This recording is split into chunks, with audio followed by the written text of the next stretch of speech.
Olá, eu sou a Daniele e fico muito feliz de ter vocês aqui na finalização desses vídeos, na última parte dos nossos vídeos, que estamos falando bastante sobre o papel do professor, o que esperam de você, o que esperam de mim, o que esperam de nós, enquanto professores atuantes. Fico muito feliz e lisonjeada por poder compartilhar tudo isso com vocês e por vocês estarem aqui com a gente, comigo, até o último vídeo. Tá? Nesse último momento, eu vou começar falando com vocês um pouquinho sobre como encontrar as informações no site da BNCC, como encontrar as habilidades, as competências para cada ano, tanto na educação infantil até no ensino médio. Depois eu vou dividir com vocês alguns casos de dificuldades, de relacionamentos, alguns casos onde eu, enquanto professora, convivi com alguns alunos e que eu achei pertinente aqui dividir com vocês um pouquinho essas situações, que é assim que a gente aprende, né? Ouvindo o próximo e vendo como o próximo agiu em algumas situações. E no final, me permito falar um pouquinho sobre o papel do professor nesse momento de pandemia. É óbvio que é um assunto muito complexo e que renderia vários outros vídeos, mas eu fiz algo sucinto só para que a gente possa refletir dentro de tudo aquilo que foi falado em todos esses vídeos, como nós, enquanto professores, conseguimos ainda atingir o nosso objetivo mesmo dentro de uma pandemia, tá bom? Espero que vocês gostem. Vamos lá. Então vamos lá.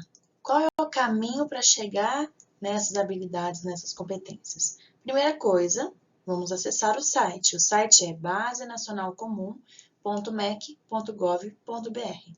Acessou o site, a primeira página vai ser igual a essa imagem que eu deixei aqui para vocês. Bom, depois disso é só rolar um pouquinho a página para baixo que vocês vão ter essas três opções. BNCC para navegação, BNCC em PDF, BNCC em planilha, tá bom? Para navegação, você usa virtualmente mesmo no computador. Em PDF, vai gerar um arquivo para você salvar a base inteira, com todos os comentários, para você salvar no seu computador e utilizar, imprimir conforme você quiser. E BNCC em planilha, ela é o filtro que é feito para sua determinada faixa etária, para o seu ano, para a sua disciplina. Eu cliquei em filtro, né, na BNCC em planilha. Na hora que eu clico em BNCC em planilha, eu tenho três módulos diferentes. Educação infantil, ensino fundamental e ensino médio. Vocês estão vendo aí na educação infantil que tem os campos de experiências e o grupo por faixa etária. No ensino fundamental vai ter a mesma coisa, só que no ensino fundamental nós vamos ter as disciplinas, né?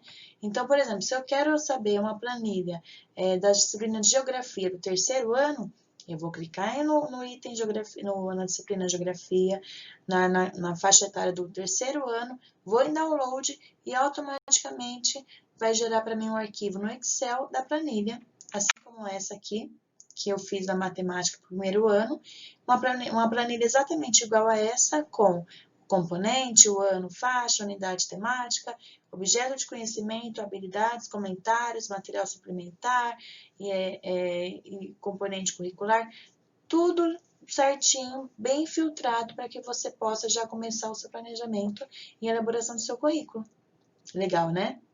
O que vocês não vão encontrar na BNCC é a prática para resolução de problemas e de conflitos e principalmente o olhar avaliador e o olhar de um professor que vai tentar ir a fundo ao seu aluno, não somente na aprendizagem dos conteúdos. É isso que nós vamos conversar um pouquinho agora, a partir de agora, tá? Espero que vocês gostem. Vamos lá. Bom, e quando a gente está numa sala de aula recheada de crianças, crianças que são heterogêneas, crianças que cada uma tem a sua individualidade, a sua particularidade, as suas habilidades e as suas dificuldades. Não tem BNCC que nos ajude, não tem documento norteador para isso, não tem formação na faculdade que diga para a gente exatamente o que tem que ser feito. É aí sim que vai entrar em ação o papel do professor, aquele que é o sujeito transformador, aquele que não desiste, aquele que avalia, aquele que busca encontrar na criança aquilo que ela tem de melhor e ajudá-la em todas as suas dificuldades. tá? É aquele professor que ele vai além do ensinar a ler e escrever. Ele ensina mais do que 1 mais 1 igual a 2. Porque para a criança poder aprender isso, ela precisa estar no equilíbrio, ela precisa estar pronta, ela precisa estar com a consciência, ela precisa estar preparada cognitivamente, socialmente, emocionalmente, para poder adquirir as aprendizagens. E se ela não está, ela vai ter dificuldades. Separei aqui para vocês 6 casos, vou tentar ser sucinta em cada um deles e tentar fazer com que vocês reflitam como vocês agiriam em cada um deles. Será que eu, enquanto professora, agi da maneira correta? Porque a gente sabe muitas vezes que nem sempre a gente consegue agir da maneira correta. Nem sempre a gente consegue agir da maneira que as outras pessoas agiriam. Então, eu queria que vocês refletissem também, tá bom? O primeiro caso é o caso de um aluno que eu tive, onde eu destaquei a desestrutura familiar e dificuldades na aprendizagem. Era um aluno de 2º ano que ele não conseguia se alfabetizar. A gente tentava o método tradicional, eu tentei o método fônico, eu usei bastante jogos com ele, trabalhei individualmente numa sala de aula que eu tinha 27 crianças. Eu planejei, organizei para que sempre, todos os dias, eu tivesse um horário onde eu pudesse, pelo menos em 20 minutos, em 30 minutos, ter um momento só com ele. Nas explicações que eu fazia na lousa, onde eu trago muitas crianças na lousa para participar, para perguntar, para ver exatamente como que elas estão aprendendo. Eu trazia muito ele, eu pedia para que ele fosse mais participativo, e ele gostava de participar até então. Mas a gente teve um problema e uma dificuldade enorme em trabalhar a alfabetização com ele. As atividades matemáticas, o raciocínio lógico matemático, ele era muito bom. Ele fazia cálculos mentais no 2º ano. Além do que outras crianças que já estavam alfabetizadas conseguiam fazer. Mas a dificuldade dele era na alfabetização. A dificuldade dele era no ler e escrever. Era como se ele tivesse um bloqueio, que a gente não conseguia atingir esse bloqueio. Então a gente chamou a família, a gente foi tentar conversar com a família e foi tentar entender um pouquinho qual que era a estrutura familiar dele. E a gente viu uma grande dificuldade. Ele não tinha contato com o pai o abandonou quando era bebê. A mãe, pelo que a gente percebeu, não lidava muito bem com isso e não o ajudava a lidar muito bem com isso também. Ela era um pouco impaciente, nervosa, a gente não conseguia contar muito com ela para poder fazer um reforço escolar em casa. Eu preparei uma apostila para que ele pudesse ter pelo menos uma atividadezinha todos os dias em casa, igual ao dos amigos da escola, porque como ele já fazia atividades diferenciadas todos os dias comigo, eu achei prudente que ele tivesse pelo menos uma atividade onde ele pudesse sentir uma criança do 2º ano, porque ele percebia que todo mundo fazia uma atividade e ele fazia outra, porque ele não conseguia fazer a mesma que os amigos. Então, eu contava com a ajuda da família. Bom, se a família o ajudar, ele vai conseguir desenvolver essas atividades em casa na apostila, e isso para ele vai ser bom para a sua autoestima, né? Porque a criança ela precisa ter uma boa autoestima, ela precisa se sentir confiante que ela é capaz. E ele não se sentia assim quando ele via que ele fazia atividade diferente dos outros, mas ao mesmo tempo ele não conseguia fazer as mesmas atividades. Então a gente vivia aí num beco sem saída. Passei o ano todo tentando ajudá-lo, nas atividades separadas, em atividades para casa. A mãe não entendia muito bem, em alguns momentos ela chegou até a escola e questionar a minha postura enquanto professora por conta disso. Tivemos algumas conversas, alguns diálogos, e nós encerramos o ano com um pouco de progresso, porque esse aluno, ele demonstrava um avanço, ele demonstrava uma abertura para poder compreender e entender, né, através de um jogo, através de uma brincadeira, o fonema de uma letra, juntar as letrinhas para formar a sílaba, e dava 2, 3 dias, ele já não lembrava mais, né? A gente começou a avaliar e a tentar pensar talvez que ele precisasse de uma avaliação fora da escola, com especialistas. A família não aceitava, então a gente passou o ano todo, o 2º ano, nessa luta, né? De tentar fazer algo diferenciado para ele na sala de aula e de não ter uma resposta da família. Quando a gente encerrou o ano, Eu tentei mostrar para a família todo o progresso que ele teve, porque é óbvio que a criança ficou 1 ano na escola, ela teve muito progresso, porém não conseguiu atingir aquele que era o objetivo principal para ele, que era a alfabetização. Mas atingimos outros objetivos. Eu deixei muito claro para a família isso. Falei, olha, mãe, ele não atingiu o objetivo que era da alfabetização plena, mas ele atingiu muitos outros objetivos que deixam a gente muito feliz. No próximo ano eu não estive nessa mesma escola, conversei com a professora que assumiu a turma, o trabalho continuou, as dificuldades com a família também continuaram, e ele foi para a avaliação. Nessa avaliação, diagnosticou que ele tinha uma dislexia e também tinha alguns problemas emocionais, causados até mesmo por essa desestrutura familiar que ele tinha na casa dele. Hoje, atualmente, eu não sei como é que está a situação, porque eu já mudei de escola, não tenho mais contato com a professora, mas a gente acredita que as coisas tenham melhorado. Porque a partir do momento que você é avaliado e diagnosticado, você vai fazer um tratamento. E quando você faz esse tratamento, qual que é o resultado que a gente espera? Uma evolução. Então, eu espero que ele tenha evoluído bastante. Mas é isso. Muitas vezes a gente trabalha, luta, mas a gente não consegue atingir o objetivo que a gente coloca para a criança. O importante é a gente não se frustrar. É a gente saber que a gente fez o melhor que a gente pôde e que pode ser que ela não tenha atingido o nosso objetivo, mas que outros objetivos e outros progressos com certeza ela teve. Legal, né?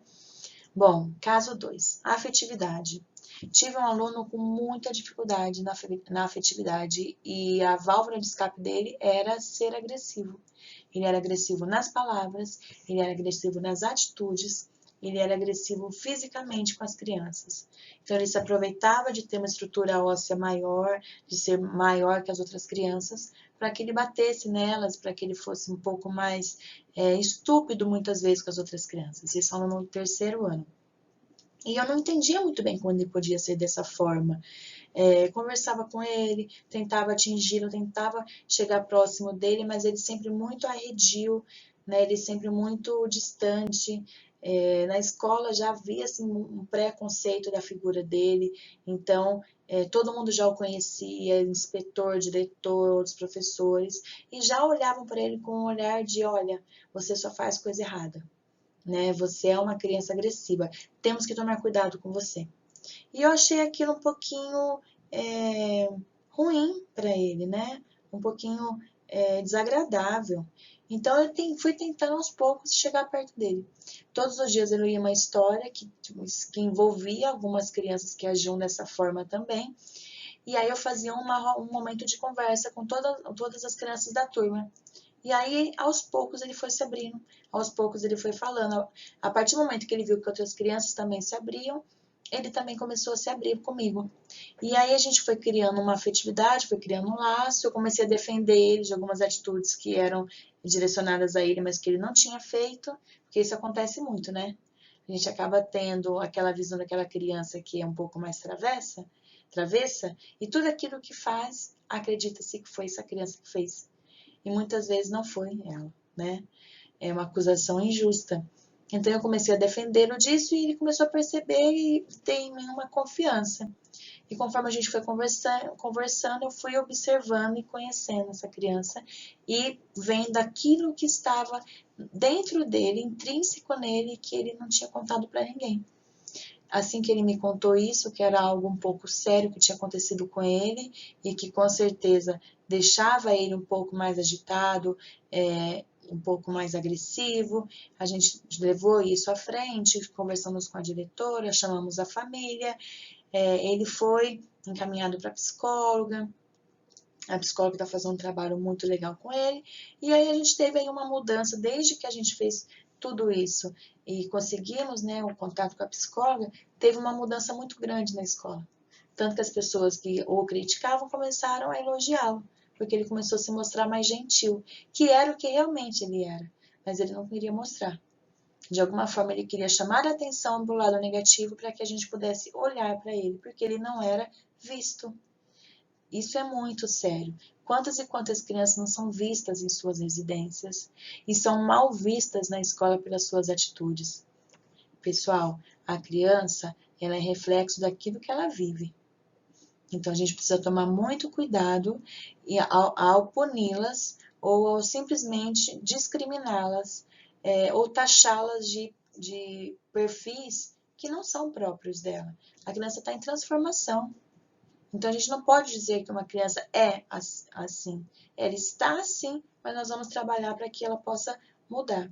E isso foi feito com ele, até hoje ele continua indo para psicólogo, ele continua tendo acompanhamento, a família também está sendo acompanhada, e aí isso mudou um pouquinho a realidade dele. Né? Então, foi fácil chegar a isso? Não foi fácil.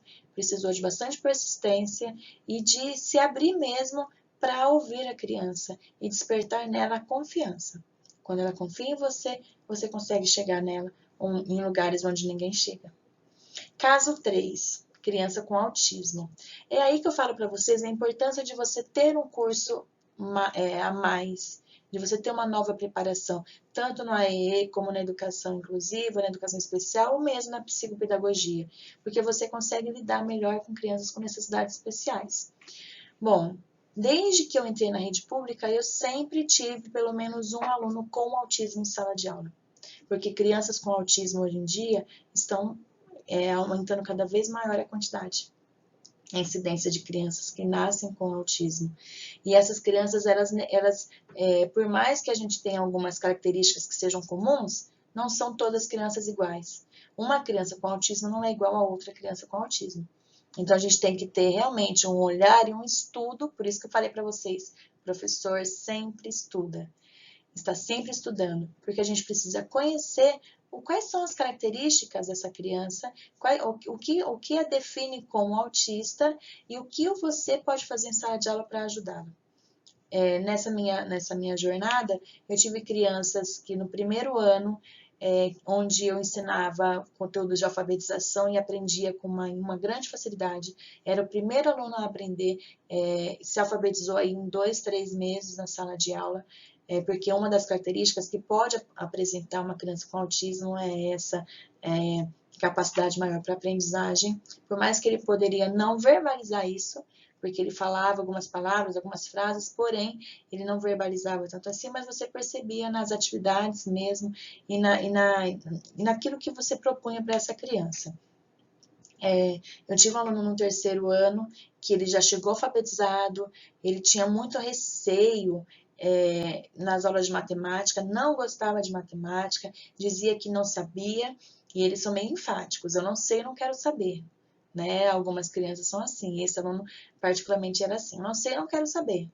E aí eu tinha que, de alguma forma, entender como que eu ia ajudá-lo a mudar, não só mudar, mas talvez a entender, por um outro lado, que ele pode sim ser um pouquinho mais aberto a isso. E foi aos poucos. Mas além de trabalhar com isso, uma das principais dificuldades dele era a questão social. Ele não aceitava a intervenção de nenhuma outra criança, o contato com nenhuma outra criança. Comigo, sim, ele me abraçava, me beijava, pegava na minha mão, ele queria estar o tempo todo comigo. Tanto que ele sentava grudado na minha mesa, na minha frente. E isso é uma outra coisa importante. Esqueçam aquela ideia de que as crianças com necessidades especiais sentam no fundo da sala. Porque eu trabalhei em algumas salas de aula, fiz estágio em algumas escolas onde as crianças com necessidades especiais estavam sempre no fundo da sala. E isso, para mim, é um cenário mais aterrorizante possível e mais triste possível de uma sala de aula. Eu tive relatos de alunas minhas da pedagogia que, quando foram fazer estágios, viram a mesma coisa. Pessoal, criança com necessidade especial fica perto de você. Crianças mais agressivas ficam perto de você na sala de aula, porque é onde você vai conseguir ter maior contato com ela e um pouquinho mais de convivência e de afeto mesmo, de contato. Então, não as deixe longe, tá bom? Deixe perto de você. E esse aluno ficava pertinho de mim. E aí eu tentava, de alguma forma, a gente fazia atividades em grupo e ele não aceitava. A gente fazia atividades em dupla e ele não aceitava. É óbvio que eu tenho que respeitar essa característica dele, mas isso não quer dizer que eu não possa incentivá-lo, né? Que eu não possa estimulá-lo. E isso foi feito aos poucos, eu fui contando uma história aqui, fui pedindo para ele ajudar uma criança ali, e ele gostava muito de ajudar, de se sentir, né, inteligente, de se sentir fazendo parte daquela sala de aula como uma chave importante. E aí, aos pouquinhos, ele foi começando a aceitar a aproximação de alguns, aí de outros e de outras crianças. E quando foi no final do ano, ele fazia atividades em grupo com todos os grupos. As crianças aceitavam muito bem ele. É óbvio que eu fiz um trabalho com eles, expliquei para eles qual era o perfil desse aluno, para que eles pudessem entender por que que eu acabava de alguma forma, cedendo para ele algumas coisas que para as outras crianças eu não cedia. Então, eu precisava que as crianças entendessem isso. E eles entenderam, porque quando você explica com o coração, quando você é franco com eles, objetivo, direto, eles entendem. E eles começaram a me ajudar nessa busca também pela socialização desse aluno. E quando a gente conseguiu fazer isso, ele começou a participar um pouquinho mais das aulas e ele começou a querer aprender mais a matemática. E foi algo espontâneo, não precisei fazer nada. Quando eu dava atividades matemáticas em grupo, ele se envolvia e tentava participar muito mais do que antes. Isso foi um grande ganho. Então, eu foquei na socialização e consegui atingir a questão da matemática também. Um aluno que, com certeza, hoje eu sinto muita saudade. Próximo caso da inclusão. Eu coloquei caso 4 ali, mas eu vou corrigir, tá bom? No slide. O caso, são 7, na verdade. O caso 4 da inclusão, que é uma outra criança com autismo, só que ela ainda tinha outras comorbidades. Uma criança do 3º ano, não era uma criança verbal, ela teve paralisia infantil também, então ela tinha as mãos atrofiadas, ela andava com bastante dificuldade, tinha uma cuidadora o tempo todo na sala de aula, e eu fui substituir uma professora que tinha se afastado nessa sala. Ele ficava no fundo da sala desde o 1º ano, então isso foi um pouco mais difícil, porque para ele já era comum e seguro, confortável estar no fundo da sala. Eu até tentei trazer ele um pouco para frente, mas isso gerou nele uma certa inquietude, então eu voltei ele novamente para o fundo da sala, mas mudando um pouquinho a função, o papel dele na sala de aula. Ele passou de uma criança que fica no fundo da sala invisível para um protagonista. Então, todos os dias que eu ia contar uma história, eu trazia ele lá para frente da sala, a gente cantava uma música, ele me ajudava, batia palma com ele, fazia algumas brincadeiras, trazia alguma criança para vir junto com ele e bater palma, cantava uma musiquinha de abraçar, essa criança abraçava ele. E aí, na hora que eu fosse contar a história, eu colocava uma cadeira na frente da sala, ele sentava ali e ele ouvia a minha história inteira dali, porque ele gostava muito de história. E quando acabava a história, eu tinha que dar o livro na mão dele, ele folheava o livro todo, colocava na boca, tentava rasgar, era uma coisa até engraçada, mas porque acontecia todos os dias a mesma coisa. E aí depois ele mesmo ia e sentava lá no fundo com a cuidadora dele. E isso começou a dar para ele um protagonismo. Todos os dias as crianças esperavam que isso acontecesse. E quando ele não ia para a escola, eu não cantava música, porque eu queria que esse fosse o momento dele. E ele entendeu isso, porque a gente acredita que a criança não verbaliza, então ele não está aprendendo, mas ele aprendia sim, todos os dias. Então eu desenvolvia algumas atividades, algumas brincadeiras, algumas atividades para a cuidadora, porque era uma sala de 35 alunos de 3º ano, com crianças com outras dificuldades, com crianças com dificuldade em comportamento também. Então, isso consumia muito meu tempo em sala de aula. Então, eu deixava com a cuidadora um planejamento e algumas atividades que eu tinha desenvolvido em casa para que ela pudesse fazer com ele. Lógico que eu não iria trabalhar alfabetização com essa criança, não iria trabalhar os conteúdos de 3º ano com ele, porque ele não tinha preparo para isso. A presença dele em sala de aula era para a socialização dele das outras crianças, era para trabalhar também com a questão da coordenação motora, da praxia fina, praxia global, que como ele tinha as mãos atrofiadas, a gente tentava trabalhar isso com ele, e também para que ele pudesse ter um pouquinho mais de autonomia. Então, trabalhando com as mãozinhas dele com essa praxia fina, eu pensava que ele poderia, por exemplo, um dia pegar uma escova de dente sozinho, ou ele pegar na colher e se alimentar sozinho.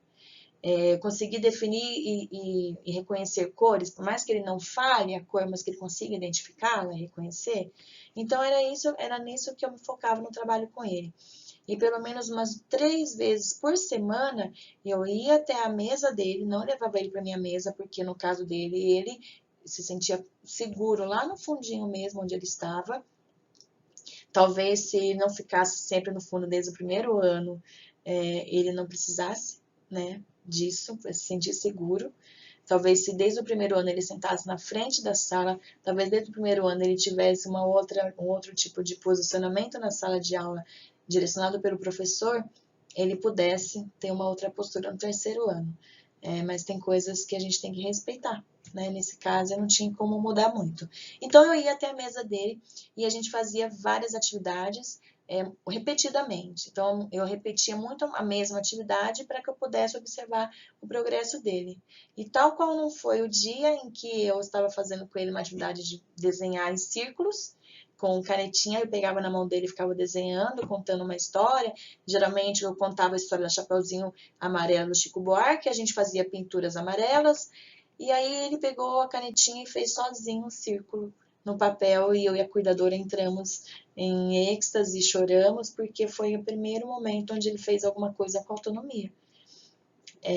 A criança aprende.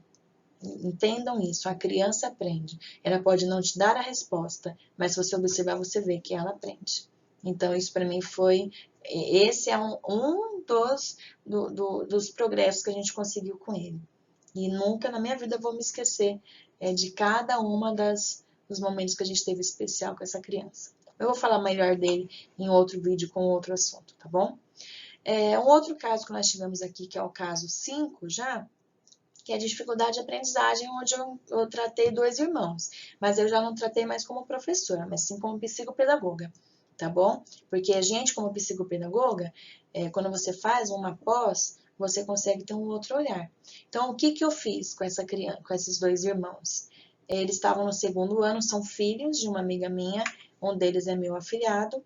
Eles estavam no 2º ano e totalmente em defasagem. A professora já não sabia o que fazer, porque ela também não conseguia dar conta de fazer atividade diferenciada com eles, por conta das outras crianças também.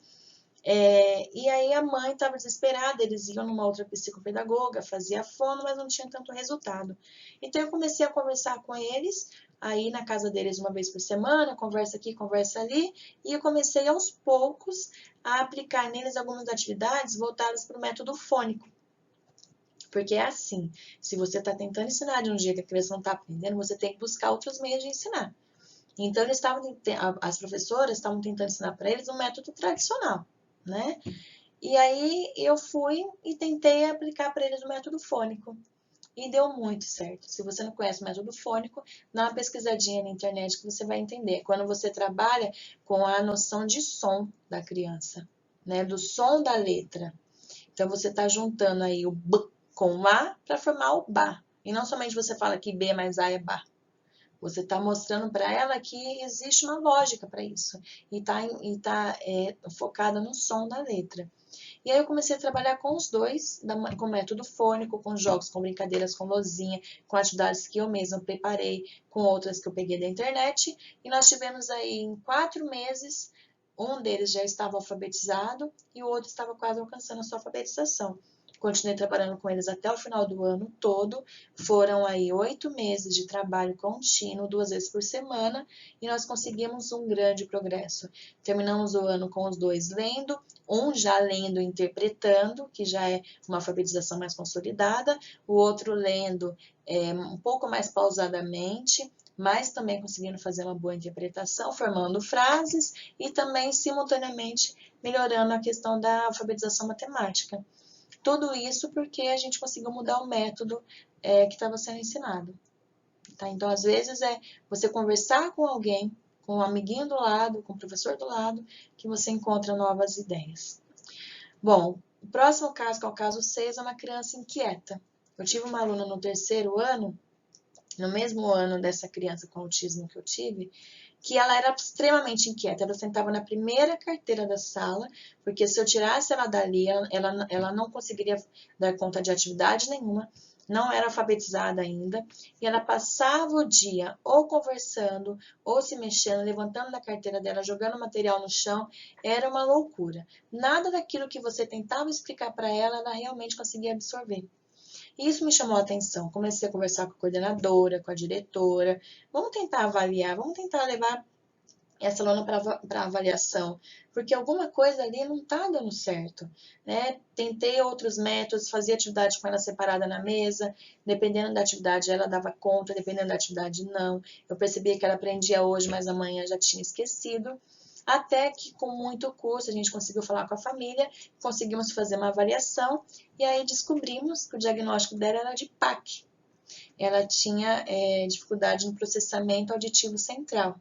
O que é esse processamento auditivo central? Não sei se vocês conhecem.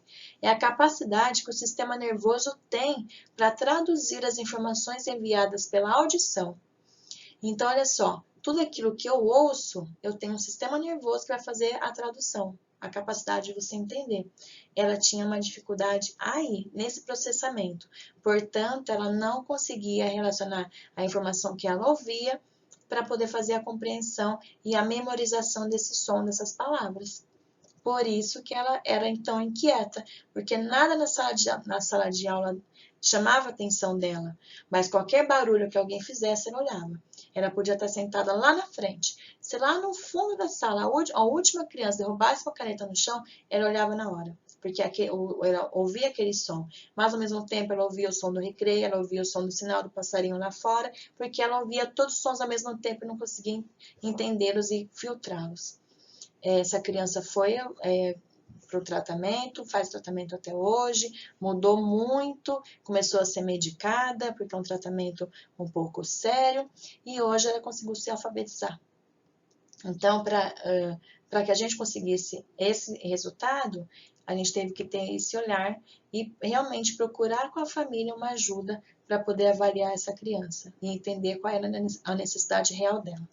E por último, o caso 7, eu coloquei aqui para vocês um caso de um adulto que eu tive na minha faculdade, na minha experiência como professora universitária, que foi uma aluna que quase desistiu da carreira, porque quando ela percebeu tudo aquilo que eu falava e que eu trazia para eles de experiências práticas vinculadas com a teoria, ela não se via naquilo, ela não se via trabalhando como professora. Ela não se via em sala de aula, ela foi fazer estágio e ela não se identificou. E ela queria largar o curso, porque era por falta de identidade. E eu conversei com ela, assim como eu conversei com a sala toda, e falei o seguinte, falei, gente, o ramo da pedagogia é muito extenso. Você não precisa trabalhar necessariamente só como professora. Você tem outras atividades, você tem outras funções. Você pode trabalhar aí como gestor, se você tem um perfil muito mais de liderança. Você pode trabalhar em empresas de aplicativos que vão desenvolver aplicativos voltados para a pedagogia, para a educação. Você pode trabalhar em editoras de livros didáticos, fazendo edição, ajudando essas editoras a desenvolver atividades que sejam próprias para cada faixa etária. Você pode trabalhar em pesquisa, em brinquedoteca, são diversas áreas. Então, não desista. Se você gosta da educação, mas simplesmente não quer ser professora, você tem muitas outras áreas que você pode se identificar e você pode trabalhar. É só você realmente se motivar e não deixar seu sonho para trás. Bom, algum desses casinhos, espero não ter ficado muito extenso. Tenho muitos outros casos para contar, só que vamos precisar de outros vídeos para isso, né? E para encerrar, a gente vai falar um pouquinho sobre o professor na pandemia do coronavírus. Qual é o nosso papel nisso? É óbvio que é muito difícil falar e conceitualizar isso, porque é um momento único. Nossa geração nunca passou por algo parecido e agora, depois de alguns meses, as escolas estão começando a entender e a encontrar soluções para esse grande problema e a se reestruturar. Porém, como a gente conversou anteriormente, nem todas as escolas conseguem fazer isso. Porque se você não consegue ensinar presencialmente, você tem que ensinar virtualmente. E como fazer isso em escolas que não têm material, não tem recurso, não tem computador, não tem a internet? Como fazer isso para crianças que não têm acesso a isso e principalmente para professores que não têm capacitação, que não têm formação para isso? É muito complicado e é muito difícil. Então, a gente está num momento onde a educação realmente, assim como diversos outros setores, como a economia, acaba sendo muito prejudicada, né? Nós podemos dizer aí que esse ano é um ano onde as crianças estão, aquelas que têm acesso, estão conseguindo ter acesso a algumas informações, mas isso não vai garantir com que elas tenham a aprendizagem que elas teriam, obviamente, em sala de aula, né? Então, olha só, eu trouxe para vocês aqui um estudo do dia 9 de maio de 2020 do site Todos pela Educação. Aqui a gente vê que nesse estudo a gente encontrou a informação que 9 em cada 10 estudantes estão temporariamente fora da escola em resposta à pandemia do novo coronavírus. Muitas redes de ensino já suspenderam as aulas e estão lançando mão de soluções de recursos digitais de aprendizagem, né? Inspiradas, é óbvio, na EAD, dentro dessas dificuldades que a gente tem conversado. Tem saído algumas pesquisas também agora mais atuais, agora no mês de julho, dizendo que muitas dessas crianças que estão fora da sala de aula não voltarão pós-pandemia. Então, isso é um dado alarmante. Nós lutamos tanto para incluir as crianças em sala de aula, nós lutamos tanto para que tivesse uma quantidade grande de criança atuando em sala de aula, porém agora a gente já está vendo que o reflexo dessa pandemia a longo prazo será bem destruidor, certo? Pensando nisso, eu coloquei aqui para a gente alguns desafios dessa volta às aulas, né? Por que eu estou pensando nisso? Porque a gente já tem aqui no estado de São Paulo uma previsão de volta às aulas para o dia 8 de setembro. É lógico que vai ser uma volta às aulas gradativa, com todo um preparo da saúde e da educação. Mas vai ser bem desafiante, tanto para esse ano quanto para os próximos, né? Então, quais são esses desafios que a gente vai encontrar por aí? O impacto emocional nos alunos e profissionais da educação, o abandono e evasão escolar, que foi o que eu conversei com vocês agora, um retorno gradual com precauções com a saúde, cumprimento da carga horária exigida por lei, avaliação diagnóstica e recuperação da aprendizagem, o que vai ser um outro trabalho, porque em um sistema normal já é difícil com que você consiga fazer uma avaliação diagnóstica e você consiga recuperar essa aprendizagem ou essa defasagem da criança durante o ano, numa situação dessa mais difícil ainda. Uma comunicação frequente com os pais e responsáveis, articulação entre as instituições locais que impactam a política educacional, uma contextualização das ações no nível da escola, vamos ter que refletir bastante nas ações da escola e contextualizar tudo isso. Um atendimento intersetorial como esforço perene, institucionalização de políticas de recuperação da aprendizagem, como que nós vamos fazer para recuperar essa aprendizagem que ficou em defasagem durante esse ano, fortalecimento da relação família-escola e a tecnologia como aliada contínua. Será que agora nós vamos ter mais investimentos em tecnologia? Será que foi necessária uma pandemia para que a gente percebesse que a tecnologia ela deve estar presente em sala de aula e nas escolas? E falando um pouquinho sobre esse fortalecimento da relação família-escola. Muitos professores buscaram esse vínculo.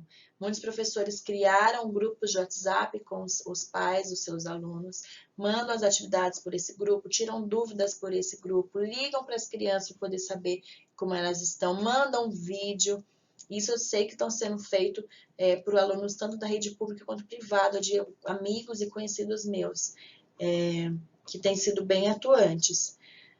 Porém, tem alguns profissionais que não têm feito isso, né? Que têm feito só mesmo a divulgação das atividades e cumprido o planejamento mesmo de conteúdo, conteudista. Mas o que o professor deve fazer agora?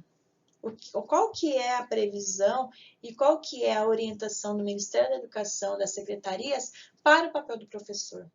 Bom, o professor agora, ele precisa ser um professor mais atuante e criar um vínculo com esse aluno. A proposta para o segundo semestre qual é? Professor, crie vínculo com o aluno e com a família. Grupos de WhatsApp, vídeo aula, ligar para esses alunos, mandar e-mail, imprimir as atividades, pedir para os pais irem buscar na escola para aqueles que não têm acesso à internet, se comunicar com esses familiares, criar esse vínculo para que o aluno se prenda à escola, para que ele possa ter referência de professor, porque a criança precisa ter referência. Precisa ter referência do pai, da mãe e, numa situação escolar, do seu professor. O professor agora está tendo que avaliar o desempenho das crianças, como muitas vezes não tem como avaliar as atividades diariamente, ele vai avaliar a comunicação e a reciprocidade dessa família, dessa criança em relação às atividades. Então, o papel do professor agora está sendo praticamente esse: fazer com que a criança consiga aprender dentro da casa dela, né? Proporcionando para eles atividades, conteúdos e vídeos e tudo aquilo de recurso que for necessário, né, e possível para que essa criança tenha acesso, mas também garantir a criação do vínculo com essa criança, com esse aluno, o que é muito importante em qualquer situação. Pandemia, pós-pandemia, pré-pandemia, criar-se o vínculo é muito importante. Bom, é um desafio enorme, né? Ser professor já é desafiante, ser professor na pandemia é mais desafiante ainda, ser professor na pandemia na rede pública é 3.000 vezes mais desafiante, porém, a gente consegue chegar ao próximo daquilo que é possível ser feito quando a gente se dedica, quando a gente pensa em qual que é a função do educador. O que eu quis trazer para vocês um pouquinho é esse papel do professor, é a importância de ser professor, a importância de você se ver como um sujeito transformador, é você também saber que você vai ter alunos onde você vai ter que avaliá-los e tentar encontrar soluções para os seus problemas, que muitas vezes outras pessoas não enxergam, e também você se ver como alguém que vai estar sempre em produção de conhecimento.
Bom, e é isso, gente. Espero que vocês tenham gostado de todo o conteúdo, que vocês assistam todos os vídeos. Se gostarem, pode compartilhar com o pessoal aí, com seus amigos, com seus companheiros.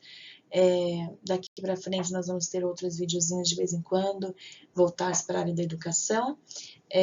Espero contribuir um pouquinho também para a função de vocês, para a arte de vocês de serem educadores. E se vocês gostaram, vou pedir mais uma vez, dá um joinha aí pra gente, deixa seu comentário. Se você não gostou, tudo bem, não tem problema, pode deixar sua crítica também. E a gente tá junto aí, nessa busca por uma educação melhor, por um mundo melhor e por sermos sujeitos de transformação, tá bom? Muito obrigada e até mais.